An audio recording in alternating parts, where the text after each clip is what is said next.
ஆடினால் பாடினால் ஓடினாள். இவ்வளவுதான் காதல் போல இருக்கு. அட்ரஸ் கூட சொல்லாமல் போயிட்டாளே. தேடி கண்டுபிடிச்சுக்கிடுவான். ஒன்றும் பிரச்சனை இல்லை. அவன் ஏன் ஓடுனா தெரியுமா? வெறுப்பு. ஏன் ஆம்பளைக்கு மேல பொம்பளை வெறுப்பு வருது? ஒரு குடும்பத்தில் புருஷன் முண்டாட்டி ஒத்துமையாக வாழணும்னா புருஷன் குடிங்கிற ஒரு விஷயத்தை விட்டுட்டான்னா குடும்பம் நல்லா இருக்கும்.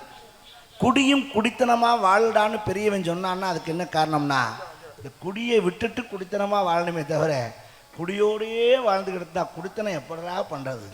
அந்த குடியினால தான் பல குடும்பங்கள் கெட்டுக்கிட்டு இருக்கு. அதனால பட்டவன் கெட்டவன் தெரிஞ்சவன் சொல்கிறேன் கேட்டுக்குங்க. குடியால் என்ன நடக்குங்கிறத இப்போ சொல்றேன். அடிச்சாலும் தன் தாயி மகனை குடிச்சாத்தானே வெறுக்கிறா.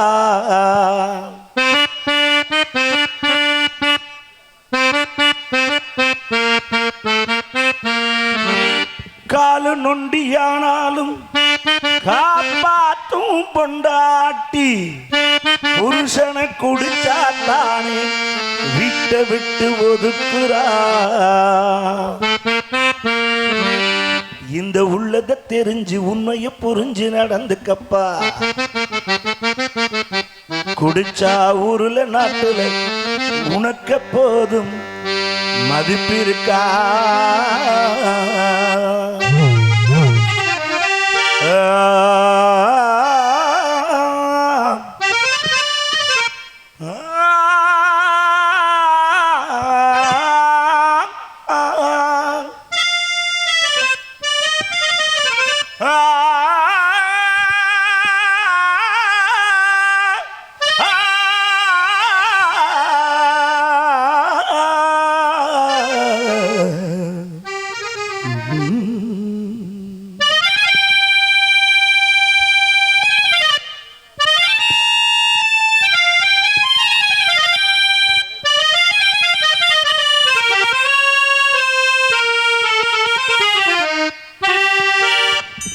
பனமரத்து மேலே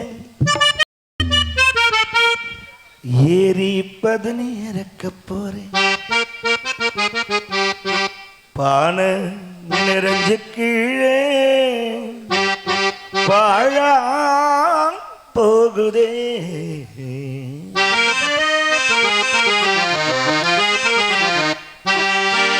அடி ஒன்ன போல உலகத்திலே ஒருத்தையுமே இல்லையடி.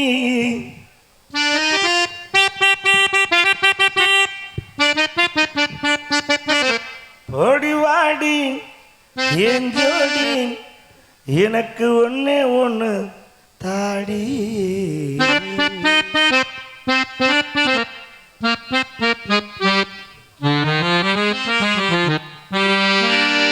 ஆடு வச்சிருந்தேன் மாடு வச்சிருந்தேன் ஆடு வச்சிருந்தேன் மாடு வச்சிருந்தேன் 50 செம்மறி ஆடு வச்சிருந்தேன். அழகு ரேசு வண்டி வச்சிருந்தேன் 5-6 ஏக்கர் நஞ்சு வச்சிருந்தேன். 4 மரச நெல்லு வச்சிருந்தேன். நல்ல குடும்பத்து பேரு வச்சிருந்தேன். அத்தனையும் போச்சு குடியால் இந்த நிலையாச்சு. அத்தனையும் போச்சு குடியால் இந்த நிலையாச்சு.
பின்னே குடலும் தானே வெந்தது,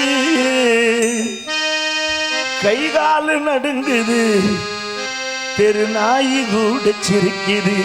ஆடு வச்சிருந்தேன், மாடு வச்சிருந்தேன், 50 செம்மறி ஆடு வச்சிருந்தேன்.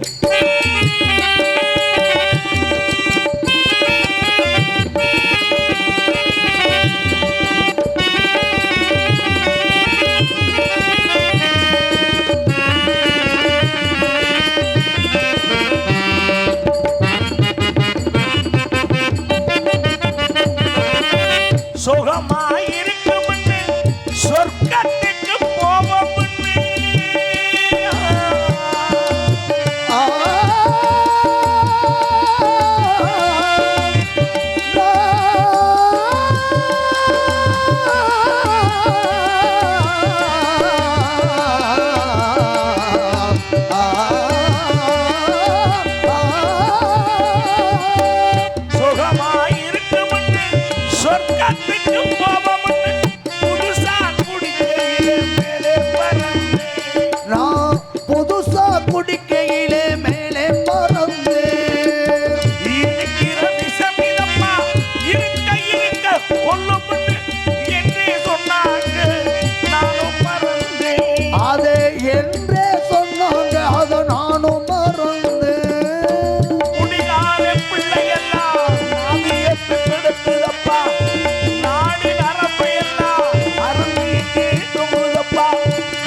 வள்ளுவன், காந்தி, அண்ணா, பெரியார் சொன்ன வார்த்தைகளை மதிக்கிறேன்.